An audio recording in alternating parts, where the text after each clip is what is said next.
ہمارا آج کا موضوع سخن ہے تنقید۔ تنقید سننے میں ہی ایک منفی لفظ لگتا ہے اور عمومی طور پر لوگ اسے ناپسند کرتے ہیں، لیکن آج ہم اس منفی لفظ کے مثبت پہلوؤں پر روشنی ڈالتے ہوئے اس کی اہمیت اور ضرورت کو اجاگر کرنے کی کوشش کریں گے۔ اور سب سے پہلی چیز جو سمجھنے کی ہے وہ یہ کہ تنقید کو ہم منفی کیوں سمجھتے ہیں اور تنقید کے جواب میں عدم برداشت کا مظاہرہ کیوں کرتے ہیں اور اسے برا کیوں سمجھتے ہیں۔ تنقید کا مطلب ہمارے ہاں جو کیا جاتا ہے وہ ہے نکتہ چینی کرنا یا نکتہ اٹھانا، لیکن میرے خیال سے اس کا بہترین مفہوم یہ ہے کہ کسی بھی معاشرے، نظام یا سماج کے اندر موجود کمیوں، خامیوں اور کوتاہیوں کو دور کرنا ہے۔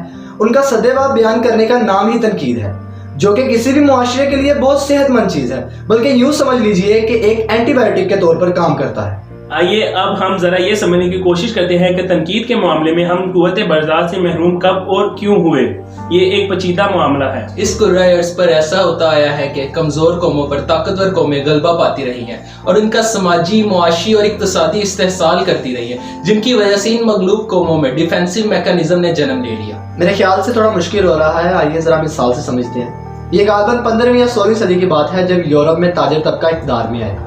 یورپ نے بے تحاشا ترقی کی، معاشیات میں، سیاسیات میں، حتیٰ کہ ہر علوم میں اس نے پوری دنیا کو پیچھے چھوڑ دیا۔ اور یورپ نے بھی یہ ترقی اسی لیے استعمال کی جس مقصد کے لیے ساری قومیں استعمال کرتی ہیں۔ اس نے دنیا پر غلبہ پا لیا اور نو بعدیاتی نظام تشکیل دیا۔ اور جب یہ نو بعدیاتی نظام قائم ہوا تو یورپ نے اب اسے جسٹیفائی بھی کرنا تھا۔ اور اگر یورپ کو دوسرے لوگوں پر حاکمیت حاصل ہو گئی تو یورپ کی تہذیب سے بہت کچھ سیکھ سکتے ہیں۔ اور اس میں کوئی شک نہیں کہ ہر انسان دوسرے انسان سے اور ہر تہذیب دوسری تہذیب سے کچھ نہ کچھ تو ضرور سیکھ سکتی ہے، لیکن یورپ نے اپنی ترقی کو دوسرے لوگوں کے سماج پر، ان کی زمینوں پر قبضہ کرنے کے لیے استعمال کیا اور پھر ان کا بھرپور استحصال کیا، جس سے اس کو مزید ترقی ملی۔ یہی حال برِ صغیر کے ساتھ ہوا کہ جب برطانیہ راج شروع ہوا تو برِ صغیر میں دنیا کی 1/4 پیداوار ہوتی تھی، اور جب برطانیہ راج ختم ہوا تو یہ 1/4 یعنی 25% سے گر کر 4% رہ گئی۔ اب آپ اس سے یہ اندازہ لگا سکتے ہیں کہ یورپ نے ترقی تو کی، مگر جن ملکوں پر یورپ نے حکمرانی کی ان کا بیڑا غرق کر دیا۔ اب اس کے نتیجے میں میں صرف ہمارے اندر مسلمانوں کی بات نہیں کر رہا، بلکہ ان تمام لوگوں کی بات کر رہا ہوں جو یورپ کے ماتحت رہے یا کسی نہ کسی طرح سے یورپ نے ان کا استحصال کیا، جس کے نتیجے میں ان مغلوب قوموں میں دفاعیت پیدا ہو گئی۔ اور دفاعیت کچھ یوں کہ ہمارے معاشرے، مذہب یا سماج سے تعلق رکھنے والا شہری، خواہ وہ کچھ اچھا کرے یا برا کرے، ہم اس کا دفاع کریں، کیونکہ ہم یہ سمجھتے ہیں کہ اگر ان پر تنقید کی گئی تو اس تنقید کا مقصد ان استحصالی قوتوں اور ان اقوام کو مزید تقویت دینا ہے جو ہم پر غالب رہی ہیں، یا ایسے عناصر کو تقویت دینا ہے جس سے وہ اور مستحکم اور مضبوط ہو سکیں اور ہم مزید مغلوب ہو سکیں۔ اور یہ ایک حقیقت ہے، اس سے انکار نہیں کیا جا سکتا۔ پہلے تو صرف یورپ کی بات ہوتی تھی، مگر اب نارتھ کی جا سکتی ہے یا ویسٹ کی جا سکتی ہے، کیونکہ اب امریکہ اور کینیڈا ایک ہی صف میں کھڑے ہیں۔ تو یہ ایک تاریخی حقیقت ہے کہ یورپ نے پوری دنیا پر غلبہ پانے کے لیے یہ مدعا پیش کیا۔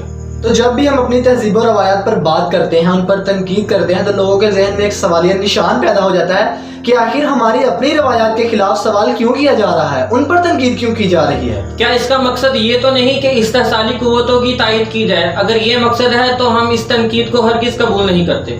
مگر اس کے ساتھ ساتھ ایک اہم بات سمجھنا بے حد ضروری ہے کہ اگر ہم اپنی تہذیب و روایات میں تنقیدی نقطہ نظر کو استعمال نہیں کریں گے تو ہماری تہذیب، ہماری روایات تبدیل نہیں ہو پائیں گی، جس کی وجہ سے ان میں موجود خامیوں کی اصلاح نہیں ہو پائے گی، جس کی وجہ سے ہماری تہذیب، ہماری روایات جامد ہو جائیں گی، اور جامد قومیں کبھی بھی انقلاب نہیں لا سکتی، اور جامد قومیں صرف تحریک کا حصہ بن جاتی ہیں۔ اور تنقید ہی تو ہے جو جمود کے اس زنگ کو کھروچ کر اتار دیتی ہے۔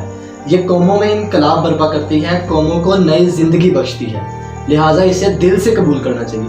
ایک آخری نقطہ جو آپ سب کی نظر کرنا چاہیں گے کہ اگر جو ہم نے کیا ہے یا ہمارے جو بڑے کرتے رہے ہیں، اگر وہی فل اینڈ فائنل ہے، اس کے بعد کسی ترقی کی، کسی جدت کی کوئی ضرورت نہیں، تو پھر تو ہم پکے تقلید پسند بن جاتے ہیں۔ لیکن اگر آپ یہ سمجھتے ہیں کہ تنقیدی نقطہ نظر سے اپنے سماج، اپنی تہذیب اور اپنی روایات کو بہتر کیا جائے، تو پھر میرے خیال سے آپ ہر قسم کی تنقید کو کھلے دل سے سنیں بھی، سمجھے بھی اور تحقیقی لحاظ سے اس کی اصلاح بھی کریں۔ اگر آپ کو لاہوری ٹائکونز کی یہ ویڈیو پسند آئی ہو تو کھلے دل سے اس پر تنقید کریں تاکہ ہماری اصلاح ہو سکے۔